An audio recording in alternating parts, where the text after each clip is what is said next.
Ya, puji nama Tuhan. Berikan dulu tepuk tangan bagi kemuliaan nama Tuhan. Haleluya. Ya, jangan menyerah dulu ya, jangan putus asa dulu ya. Nah, kita percaya Tuhan yang akan terus memberikan kita kekuatan. Silakan buat Anda yang mau bertanya-tanya ya bisa eh, chat ya di kolom chatnya. Silakan buat Anda yang ingin bertanya terlebih berhubungan dengan tema kita malam hari ini ya. Nah, silakan buat Anda yang ingin bertanya. Namun sebelum membacakan pertanyaan-pertanyaan sekali lagi buat Anda yang rindu juga bersaksi ya. Yang mau bersaksi silakan bisa hubungi saya ya. Saya kasih nomor WA saya deh di sini ya. Nah, supaya Anda bisa menghubungi saya untuk bisa bersaksi seperti Pak Eko dan Bu Oli malam hari ini yang jadi kesaksian yang luar biasa buat kita ya. Silahkan buat Anda yang saya sudah share nomor WA saya, silahkan chat ke saya ya. Nah, saya punya ortu yang cancer phobia atau takut sama cancer. Oh, takut sama cancer dan penyakit-penyakit seram lainnya. Nah, mesti dinasehatin gimana ya Bu ya? Orang-orang yang fobia seperti ini ya, terutama kepada penyakit gitu. Silakan Bu. Ya, dinasehatin firman aja, apa yang ditakutkan, yang dikhawatirkan malah menimpa. Saya pernah cerita nggak ya, pernah saya punya satu kenalan yang hidupnya juga selalu takut akan penyakit, takut ini, sampai rajin check up ya, rajin minum vitamin, rajin olahraga, makan sehat, semua dijaga supaya dia tetap mau sehat. Ya, karena dia berpikir dia ingin hidup lama di dunia, sehingga dia melakukan berbagai macam cara. Tapi hidup takut itu tidak benar, saudara. Setiap kali ketakutan itu akan membawa satu dampak yang buruk buat kehidupan siapapun. Makanya orang itu harus lepas dari yang namanya takut. Kalau kita takut, malah yang rajin check up, rajin makan sehat, ya rajin olahraga, rajin minum vitamin mahal, malah kena kanker loh.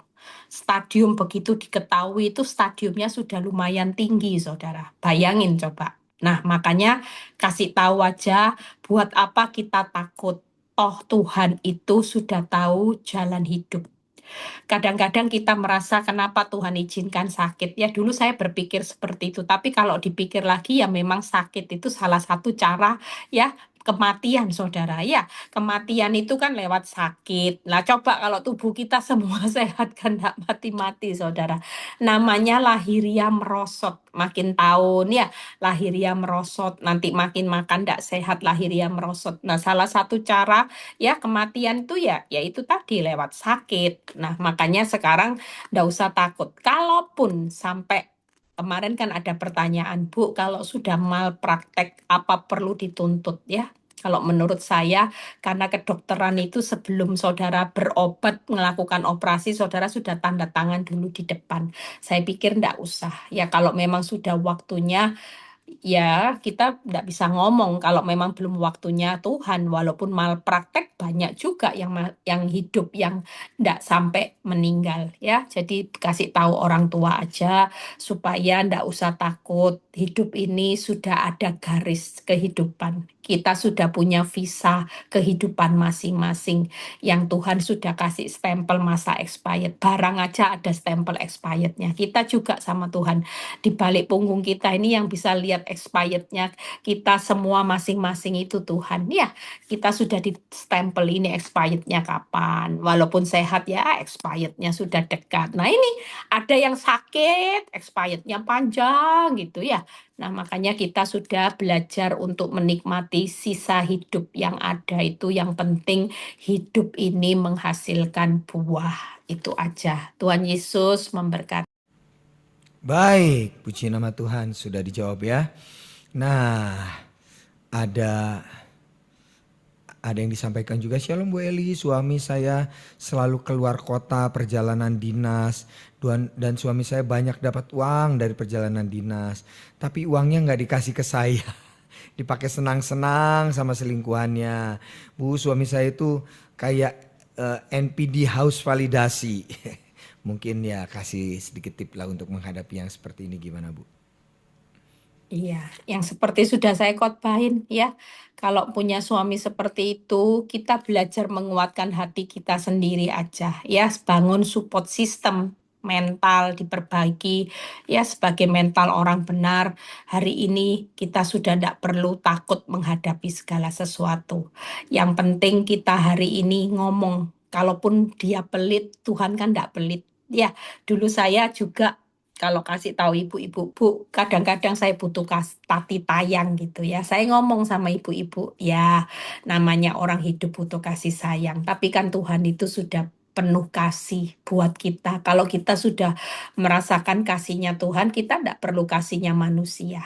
Mungkin berkat suamimu pelit, tapi kan masih ada berkat Tuhan. Jauh lebih besar loh itu dari berkat suamimu. Ya, mungkin hari ini apapun yang terjadi, kalaupun perhatian suami tidak ada, kan masih ada perhatian Tuhan. Tuhan itu care sama kita lebih dari segalanya. Bahkan perhatian Tuhan itu tidak ada syarat. Tidak ada syarat, ya, tidak ada bersyarat. Karena dia mengasihi kita juga tanpa syarat. Jadi mulai sekarang bangun mental aja. Toh hidup ini kan mati tidak bawa cintanya pasangan. Mati tidak bawa uangnya pasangan.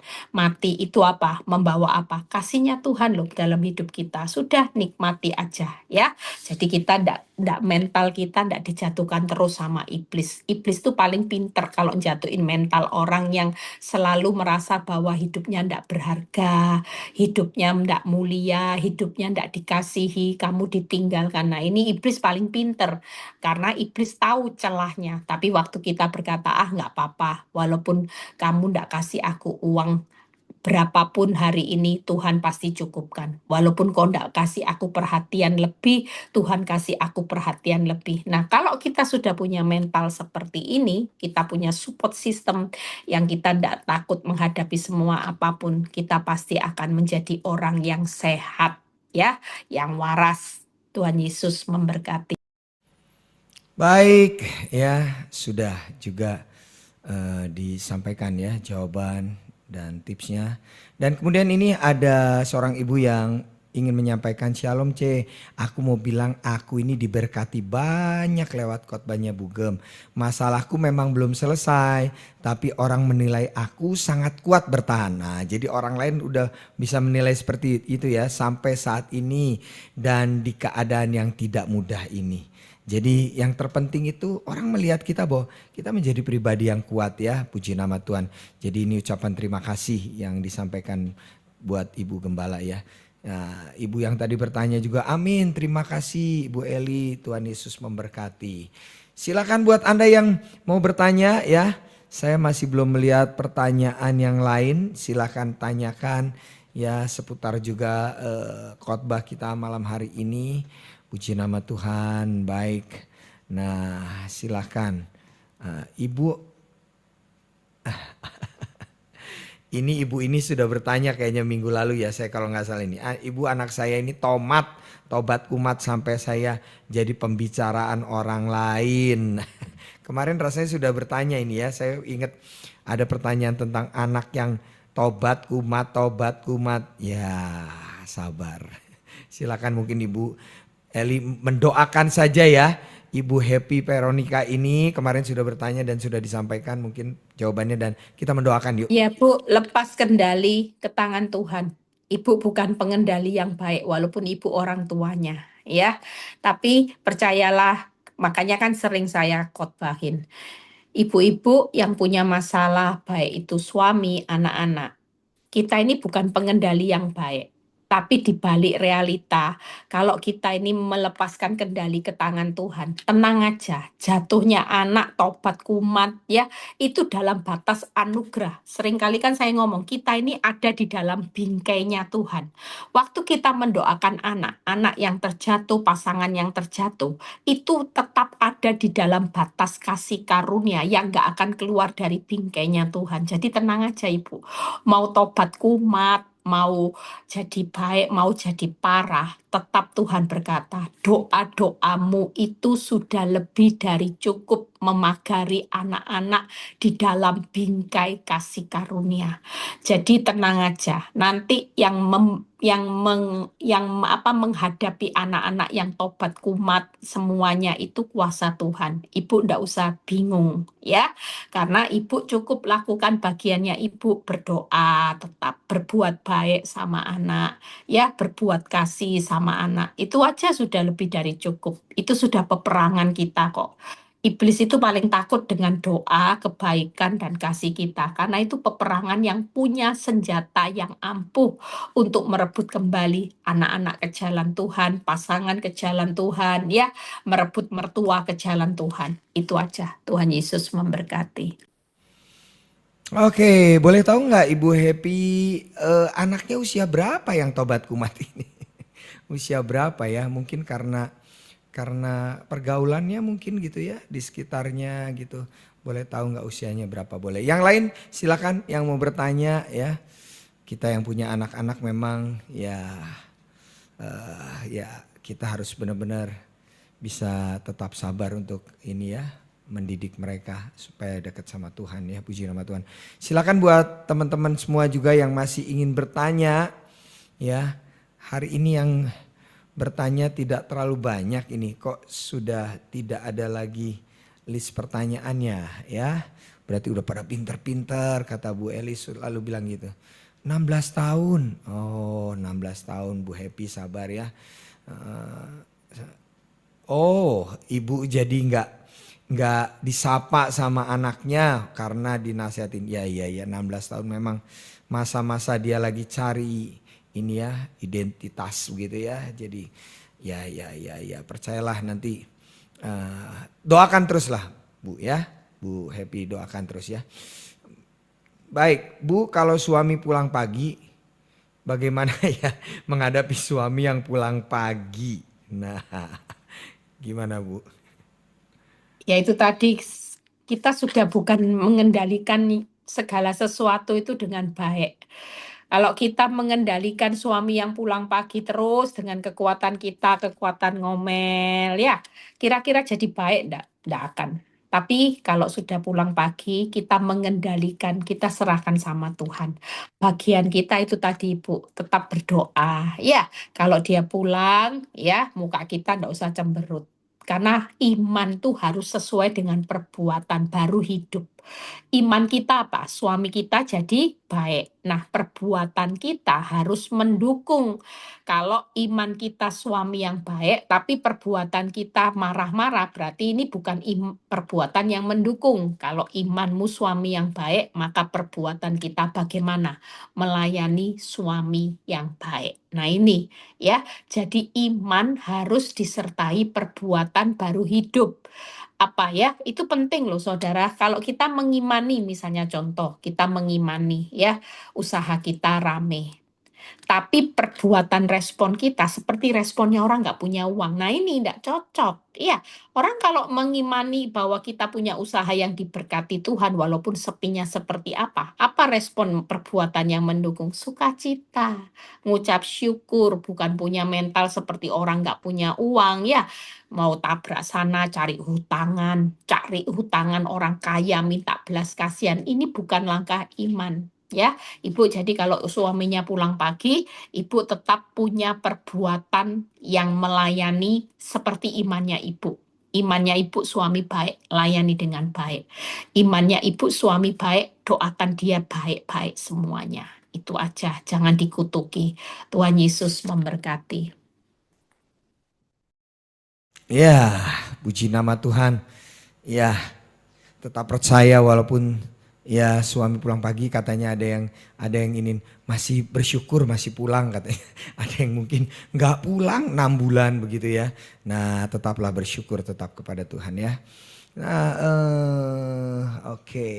Ada ucapan terima kasih ya Bu Eli, terima kasih buat ini sharing firman-Nya juga dan terima kasih supaya kita tetap beriman ya, puji nama Tuhan. Oke. Baik, untuk selanjutnya ini ada pertanyaan, suami sudah pulang tapi di hati dan pikirannya masih sama wanita tobatnya. Saya sampai capek sendiri setiap ditegur, selalu pura-pura nggak dengar. Akhirnya bukan damai sejahtera tapi malah nggak pulang lagi. Saya harus gimana, Bu? Nah itu jangan ditegur kelihatannya. Silakan, Bu. Iya, makanya ibu-ibu kalau sudah seperti itu lepas kendali sudah, ke tangannya Tuhan dah ya. Pakai kuasa bukan kuasa nasehat itu ndak ada kuasa apa-apa kok. Kita kita jauh lebih baik pakai punya kuasa mendoakan aja ya. Mulut kita dipakai untuk mendoakan dia.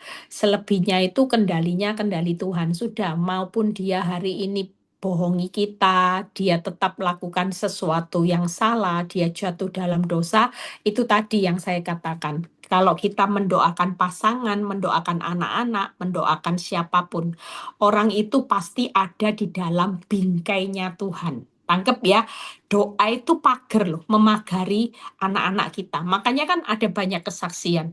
Bahkan ada seorang ibu yang pernah cerita sama saya. Waktu anaknya mau lompat anaknya sekolah di luar. Dan ibu ini ada di Indonesia. Hari itu dia tidak pernah tahu kalau anaknya itu merencanakan mau bunuh diri, mau lompat sudah dari lantai nggak salah 17 atau berapa. Tapi waktu itu ibu ini tengah malam kayak digerakkan sama Tuhan ya belum terlalu malam sekali ya. Dia seperti digerakkan sama Tuhan untuk mendoakan anaknya itu. Tiba-tiba ya. Dan waktu dia berdoa, waktu dia mendoakan itu di jam yang sama, itu antara suara iblis lompat gitu ya, lompat, hidupmu sudah tidak berguna, hidupmu ini tidak ada value, kamu buat apa hidup. Dan kesaksian anaknya antara suara dengar itu, tiba-tiba ada suara jelas yang berkata, kamu berharga, kamu mulia, bukan karena kamu gagal hari ini. Kamu hari ini bukan berarti kamu orang yang tidak berguna, tapi aku sangat mengasihi dan itu suara jelas. Sehingga ketika anaknya mau lompat, tiba-tiba dibatalkan. Saya percaya loh, ibu-ibu ini yang doain anak-anak, ya doain semua usaha suami, doain suami, itu seperti kuasa Tuhan yang besar. Ya kalau memang malam tidak pulang, ditelepon handphone mati dan sebagainya, ibu kan punya kuasa doa. Nggak usah panik. Ya, ibu ambil tangan, lipat tangan, angkat tangan, berserah, ya, membuka tangan, mengucap syukur. Langkah ini nggak mahal, saudara. Nggak sulit. Kita doakan aja, Tuhan, aku nggak tahu suamiku di mana, aku nggak tahu anak-anakku di mana. Tapi yang aku tahu, waktu aku berdoa, ada kuasa yang besar akan menjagai mereka. Nah ini tadi, pagar tadi. Ya, tidak mungkin keluar dari bingkainya Tuhan. Tenang aja, sejatuh-jatuhnya mereka tetap di dalam bingkai kasih karunia-Nya Tuhan. Sehingga segala sesuatunya itu tetap ada di dalam kendalinya Tuhan. Tuhan Yesus memberkati. Baik, terima kasih Ibu Gembala yang sudah menjawab juga ya. Baik, nah ini ada pertanyaan yang masuk lagi. Shalom Bu Eli, saya mau tanya Bu, saya tuh setiap jam 3 pagi selalu berusaha untuk berdoa, bangun, kemudian berdoa. Mungkin sudah hampir 1 tahun. Tapi kalau doa itu jam segitu terasa ngantuk. Ya memang ya jam 3 itu berat sekali ya. Nah kadang ngantuk, terasa ngantuk banget. Tapi kadang juga bisa seger juga. Apakah kalau ngantuk seperti itu doa saya ini jadi berguna atau enggak ya? Gimana ya? Saya ngerasa bersalah nih Bu kalau ngantuk gitu ya. Nah Ya, ya. gimana Bu? Ya, kalau menurut saya ya jam berapa mestinya doa itu menurut saya ya kalau memang pagi, saya juga kalau misalnya pagi saya bangun jam 3 terus ke toilet gitu ya, saya balik, saya lihat firman. Apa yang Tuhan katakan itu saya baca firman, setelah itu saya mulai merenung-merenung. Setelah itu saya berdoa, berdoanya juga saya nggak lama. Kalau saya sudah kerasa ngantuk, saya cuma bilang gini, Tuhan terima kasih buat apa yang Tuhan berikan hari ini. Hari ini Tuhan sudah berikan. Saya cuma doa ngucap syukur aja sudah. Nanti kalau sudah seger ya bangun lagi baru doanya panjang, nyembah ya. Kalau sudah pagi ngantuk Tuhan terima kasih. Enggak apa-apa, doa mengucap syukur itu daripada doa dipaksain ngantuk nanti terlelap dalam urapannya. Urapannya bukan urapannya Tuhan, tapi urapan ngantuk ya. Enggak apa-apa. Kalau memang kuat ya berdoa. Tapi kalau memang sudah capek ya, sudah badan apalagi kalau saya kan pagi saya harus kejar pesawat, saya nggak mungkin jam 3 mau doa itu ya panjang. Saya cuma bilang, "Tuhan, terima kasih." Setelah saya bangun pagi, baru saya berdoa ambil waktu buat Tuhan ya. Jadi enggak masalah, yang penting Tuhan melihat hati, bukan melihat jamnya ya. Percuma kalau jamnya jam 3 hatinya enggak beres, semuanya nol kok di hadapan Tuhan ya. Yang penting Tuhan melihat hati, itu aja. Baik ya. Jadi tidak ada ketentuan sih harus doa jam 1, jam 2, jam 3 pokoknya yang terpenting eh, kapanpun Tuhan ini mau ketemu sama Tuhan boleh kapanpun juga ya berdoa ya. Baik. Nah shalom Bu, saya tuh bilang sama Tuhan kepengen bisa seperti Bu Eli suka dikasih firman sama Tuhan. Terus Bu saya akhir-akhir ini kalau ada pertanyaan sama Tuhan saya tanya dan tiba-tiba saya bisa jawab pertanyaan saya sendiri. Apakah itu suara Tuhan Bu? Wah, jadi setiap saya ada pertanyaan saya nanya dan saya jawab sendiri. Jadi bertanya apakah ini dari Tuhan? Nah, silahkan. Ya, saya juga sering alami seperti Ibu. Tidak apa-apa dilatih terus kepekaan roh itu. Ya, kepekaan roh itu dilatih. Pokoknya seperti yang khotbah saya.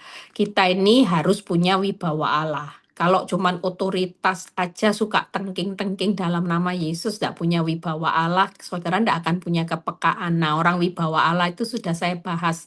Orang yang suka tunduk sama Allah, ya, orang yang punya iman yang teguh itu punya kewibawa Allah. Jadi biasanya orang yang hidupnya hari ini punya iman yang teguh, tunduk sama Allah dan punya kehidupan kasih yang luar biasa, itu biasanya mereka itu punya kepekaan yang luar biasa. Coba latih mulai sekarang. Belajar tunduk sama Allah konsisten, iman teguh konsisten, punya kasih yang konsisten. Orang-orang seperti ini kepekaannya akan ditambah-tambahkan ya. Saya kalau dapat firman kadang itu loh, makanya nanti ada sesi kedua, part kedua, ada apa firman Tuhan yang setiap hari quote-quote saya itu biasanya kalau lagi itu kayak vitamin saudara ya, begitu capek ngomong Tuhan hari ini aku mau punya vitamin apa yang Tuhan mau kasih, banyak Tuhan berbicara lewat quote-quote firman. Ini ada part kedua ya, segera ada yang part kedua, part yang pertama sudah habis, ada beberapa orang yang order sudah tidak ada, sudah habis, kita akan keluarkan yang part kedua. Jadi saudara kalau punya part 1 dikoleksi ya, itu bagus itu, karena itu buat vitamin. Kalau kita lagi lowbat ya, lagi putus asa lemah, baca firman itu bisa kayak dapat kekuatan yang luar biasa ya.